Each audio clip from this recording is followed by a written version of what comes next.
Hello students, welcome to our channel.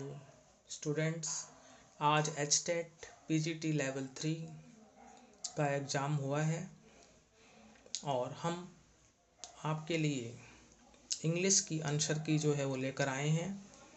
तो English के 15 questions जो हैं आज हम सॉल्व करेंगे HTET PGT level 3। So let's start. Question number 46, choose the part of the sentence that is grammatically incorrect. The Jews were most reluctant to contribute in the Palestinian cause. The Jews were most reluctant to contribute in the Palestinian cause. तो आपका जो part A, सी और D correct है। जो B part है आपका most reluctant, वहाँ पर द आना चाहिए क्योंकि मोस्ट जो है वो सुपरलेटिव डिग्री है और सुपरलेटिव डिग्री से पहले आर्टिकल द का यूज होता है। तो यहाँ पर जो आपका ऑप्शन बी है वो ग्रामेटिकली इनकरेक्ट है, तो आंसर होगा 2B। Option 2 is right.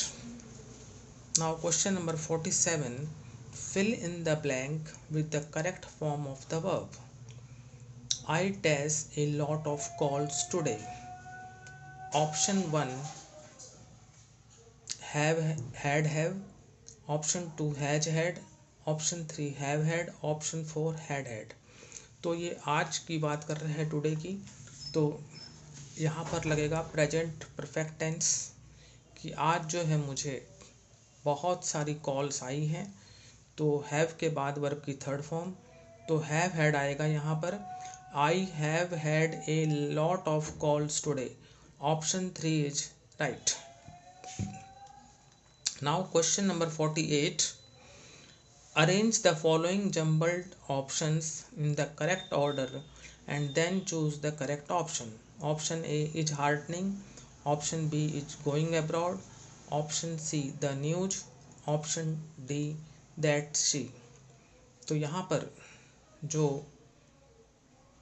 आपका सीक्वेंस बनेगा, सबसे पहले आएगा द न्यूज यानी सी, फिर आएगा दैट शी, फिर आएगा बी इज गोइंग अब्रॉड और फिर हो जाएगा इज हार्टनिंग। तो जो सीक्वेंस बनेगा आपका वो बनेगा CDBA, और CDBA है आपके ऑप्शन 1 में। तो यहाँ पर जो करेक्ट आंसर होगा आपका वो होगा 1 CDBA। तो राइट आंसर होगा आपका CDBA यानी the news that she is going abroad is hardening. Now question number 49, choose the part of the sentence that is grammatically incorrect. He thought he will be able to do whatever he wanted with his job। आपको option 1 में ए दे रखा है, option 2 में B, option 3 में सी, option 4 में D. तो students A-C-D में कोई भी जो है मिस्टेक नहीं है, A-C-D करेक्ट है। जो ग्रामेटिकली इनकरेक्ट है वो है बी आपका, उसमें विल की जगह पर वुड आएगा। तो राइट आंसर आपका हो जाता है 2, ऑप्शन 2 जो बी है वो आपका यहाँ पर आंसर है, क्योंकि बी जो है वो ग्रामेटिकली इनकरेक्ट है, विल की जगह पर वुड आएगा। तो यहाँ पर ऑप्शन 2 आपका राइट है। Now question number 50, the word slither means. Option 1 lick, option 2 venomous, option 3 hinder, option 4 slide. तो स्टूडेंट्स स्लीदर का मतलब होता है स्लाइड करना, तो ऑप्शन 4 स्लाइड जो है वो आपका राइट आंसर है। Now coming to question number 51, which of the following sentences is the correct option to express a probable condition? First, if I were a bird, comma, I would fly to you. Second, if you touch a live wire, comma, you will get a shock. Third, if you will read this book, comma, you will learn grammar. Fourth, if I had reached in time, comma, I could have saved her। तो students जो probable condition हमें मिल रही है वो option 1 में मिल रही है। If I were a bird I would fly to you, यदि मैं पक्षी होता तो मैं तुम्हारे पास उड़ कर आता। ऑप्शन 1 आपका राइट आंसर है।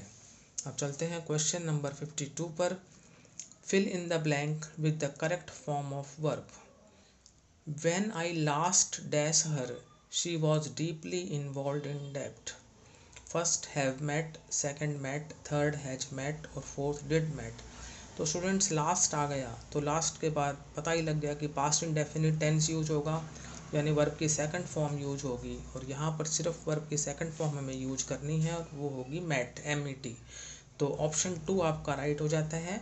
When I last met her she was deeply involve in डेब्ट। क्वेश्चन नंबर 53 पर चलते हैं। Fill in the blank with the correct option. How did the thief dash the padlock? Option 1 open, option 2 opened, option 3 had opened, option 4 had been opening.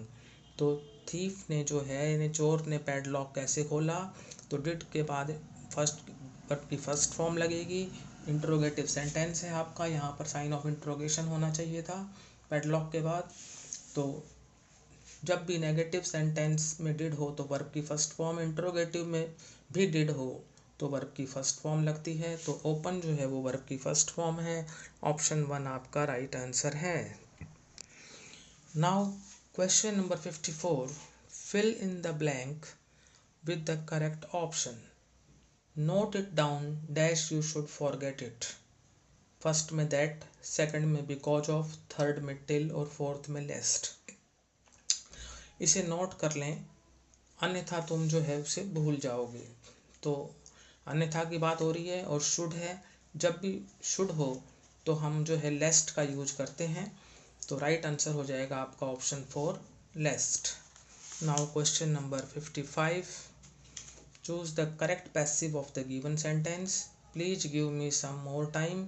Option 1 some more time might please be given to me. Option 2 some more time may please be given to me. Third some more time could please be given to him. और fourth है some more time should please be given to him. तो यहाँ पर जो है आपका जो second option है some more time may please be given to me, ये राइट है। ऑप्शन 2 आपका आंसर है। Now question number 56। Fill in the blank with the correct option. The Pak army turned hostile dash ISIS। Option 1 2, option 2 4, option 3 8, option 4 with. The Pak army turned hostile to ISIS। तो hostile के बाद preposition to का use होता है। Option 1 right है। Now 57। Choose the correct option that gives the meaning of the given idiom. Spill the beans. Option 1 increase work. Option 2 face a great loss. Option 3 to leak a secret. Option 4 segregate. तो spill the beans का मतलब होता है रहस्य को leak करना, उसको reveal करना। To reveal a secret or to leak a secret. Option 3 to leak a secret here is the right answer. Now question number 58. Change the narration. He said, what a charming sight. Option 1 he exclaimed with joy that it was a very charming sight. Option 2 he exclaimed with joy that what a charming sight it is. Third he told with joy that is a charming sight. Fourth he said to me what a charming sight it is. तो he said what a charming sight, तो exclaimed with Joy हो जाएगा sad की जगह, फिर that आएगा, फिर it, फिर वाच करेंगे हम, और फिर a very charming site, what हट जाएगा और वेरी लगा देंगे। तो option 1 he exclaimed with Joy that it was a very charming site, exclamatory sentence था आपका। ऑप्शन 1 आपका राइट आंसर है। अब चलते हैं क्वेश्चन नंबर 59 पर। Which of the following options express the correct meaning of the sentence given below? No sooner did I reach the college than the bell rang. First, the sooner I reached the college, the earlier the bell rings. Second, I reached the college and the bell was rang after. Third, although I reached the college, the bell began to ring. Fourth, as soon as I reach the college the bell rang. तो students जो sense मिल रही है, correct meaning जो मिल रहा है given sentence का, वो मिल रहा है ऑप्शन 4 पर। As soon as I reach the college the bell rang, जैसे ही मैं कॉलेज पहुंचा घंटी बजी। Now question number 60, fill in the blank with the correct modal auxiliary, dash you mind lending me your pen। Request है, first should, second ought, third would, fourth must। Modal auxiliary fill करनी है, request है, interrogative sentence है, would आएगा। और वैसे भी mind आपको मिले और इंट्रोगेटिव सेंटेंस मिले, रिक्वेस्ट मिले, तो आपको मॉडल ऑक्सिलरी वुड का प्रयोग करना होता है। ऑप्शन 3 वुड जो है वो आपका राइट आंसर है। तो स्टूडेंट्स आज हमने इंग्लिश के 15 क्वेश्चन सॉल्व किए HTET PGT लेवल 3 के। यदि आपको ये वीडियो अच्छा लगा है तो इसे लाइक करें, शेयर करें, चैनल को सब्सक्राइब करें। Thank you.